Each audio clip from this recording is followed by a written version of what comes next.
सुप्रभात। विवेक बुद्धि। विवेक बुद्धि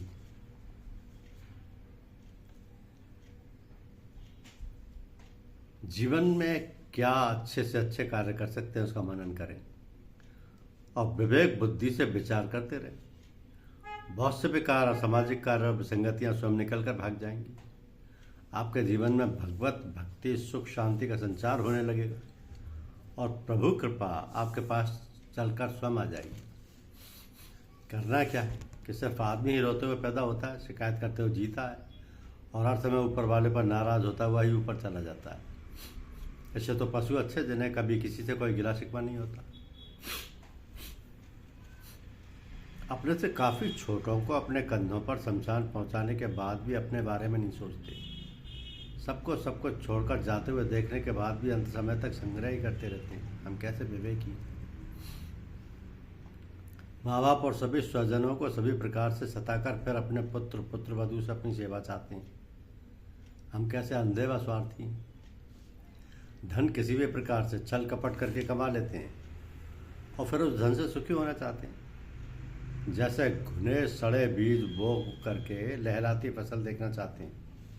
पता नहीं कैसे मूर्ख हैं। तमामों को खाली हाथ शमशान पहुंचा कर आए और पता है कि कुछ भी साथ नहीं जा सकता। फिर क्यों बद्दुआ लगाकर धन अधिकार से ले लेते हैं और महान कष्टों को भोगते हैं। कभी विचार करें। सब कुछ आ जाने के बाद और पूर्ण रूपेण भोग विलास में लिप्त रहने के बाद भी प्रभु से कुछ ना कुछ मांगते रहते हैं। मांगने की प्रवृत्ति बनी ही रहती है। हमें पता नहीं कैसे मांगते हैं, क्यों मांगते हैं। याद रखें, बीज से ही बीज बनता है। जैसा बीज होगा वैसा ही वृक्ष होगा। हम प्रकृति के नियमों को बदल नहीं सकते। जैसा आचार विचार व्यवहार करेंगे उसी के अनुसार व्यापार सत्कार एवं संपन्नता है। जो धन और जो निरंतर आ रहा है उसका क्या प्रयोजन है। या हम पूरा का पूरा जीवन धन एकत्र करते हुए समाप्त कर देंगे क्या? इसीलिए हमें मानव जीवन में मिला है। थोड़ा सा विचार करें हम क्या कर रहे हैं और किस लिए धरा पर आए। सरल हृदय, अच्छा व्यवहार, सबका सत्कार, अपनी सीमित आवश्यकताएं, सात्विक आहार, परोपकार, समाज और देश प्रेम से ही हम महान श्रद्धावान और धनवान बन सकते हैं। अन्य कोई साधन नहीं है। तो अपनी उम्र को बहुत अधिक मानकर भगवत भजन, सत्संग, संत दर्शन और भी तमाम आवश्यक कार्य बाद के लिए छोड़ देते हैं, जबकि जानते हैं कि जीवन क्षणभंगुर है, अगले पल का भरोसा नहीं है। ये कैसी सोच है, जरा ध्यान दें। मानव जीवन भर अपने को पूर्ण सक्षम बना मानकर धन, ऐश्वर्य और अपने को श्रेष्ठ कहलाने के लिए तमाम कर्म को कर्म करता रहता है।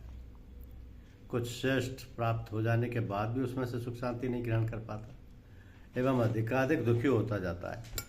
बस इसी विडंबना के साथ संसार से विदा हो जाता है।